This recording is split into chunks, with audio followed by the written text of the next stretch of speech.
கருப்பட்டி பருத்தி பால் அல்வா எப்படி பண்ணுறதுன்னு பார்க்கலாமா. இதுக்கு பருத்தி கொட்டையை நல்லா வாஷ் பண்ணிவிட்டு நைட்டே ஊற வச்சுருங்க. 8 மணி நேரம் ஊறினதுக்கப்புறம் மிக்ஸி ஜாரில் போட்டு நல்லா அரைச்சி எடுத்துக்கோங்க.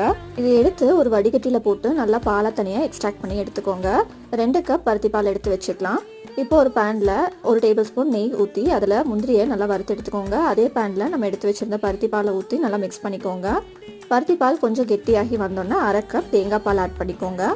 பருத்தி பாலில் கொஞ்சம் கசப்புத்தன்மை இருக்கும். அது போகிறதுக்காக 1 டேபிள் ஸ்பூன் அரிசி மாவு போட்டு நல்லா மிக்ஸ் பண்ணிக்கோங்க.